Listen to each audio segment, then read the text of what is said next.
வணக்கம் நண்பர்களே. தாய், தந்தை, மகன், சகோதர, சகோதரி, மனைவி, மக்கள் என்று எந்த உறவாக இருந்தாலும் இன்று பணம் இருந்தால்தான் மதிப்பும் மரியாதையும் இருக்கிறது. இந்த நிலையில் செல்வத்தை கொடுக்கும் திருமகள் ஒருவரிடம் குடியிருந்தால் அவரிடம் வேண்டிய அளவிற்கு செல்வம் குவிந்துவிடும். செல்வத்திற்கு அதிபதியான திருமகள் யாரிடம் வாசம் செய்வாள்? தெரிந்து கொள்வோமா? ஒரு சமயம் பெரும் செல்வந்தராக திகழ்ந்த ஒரு பண்ணையார் அவர் வீட்டிற்கு பல வகையான மீன்களை கொண்டு ஒரு வியாபாரி மீன் வியாபாரம் செய்த சென்றான். ஐயா, தங்களுக்காக எங்கும் கிடைக்காத அரிய வகை மீன் கொண்டு வந்திருக்கிறேன் என்று மீன் வியாபாரி கூறினான்.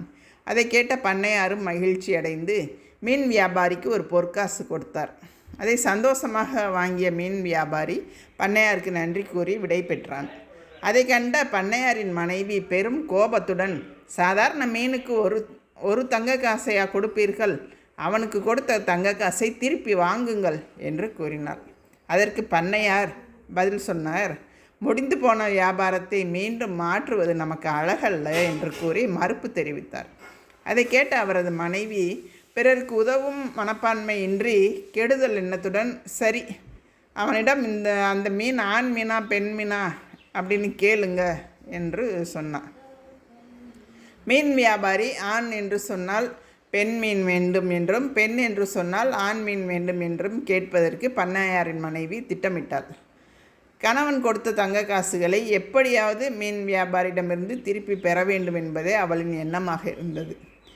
பண்ணையாரின் மனைவி கூறியதை கேட்ட மீன் வியாபாரி மிகுந்த முன்னெச்சரிக்கையுடன், அந்த மீன் ஆணுமில்லை பெண்ணுமில்லை, 2 குணமும் கொண்ட ஒரு அதிசய மீனாகும்.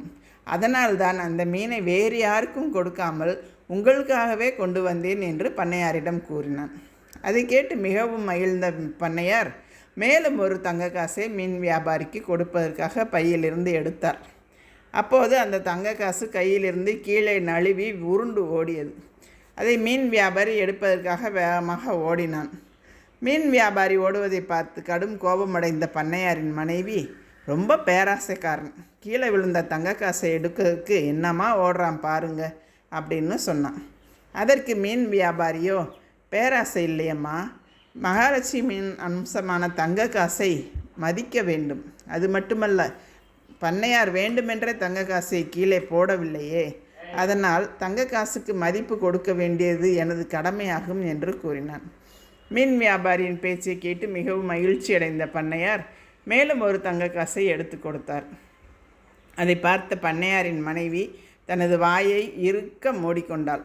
நாம் எதையாவது பேசப்போய் அதையும் தனக்கு சாதகமாக பேசும் மீன் வியாபாரி தனது கணவரிடமிருந்து இன்னும் கூடுதலாக தங்க காசை வாங்கிட போகிறான் அப்படின்னு நினச்சி பயந்து மிரண்டு அமைதியாயிட்டான்.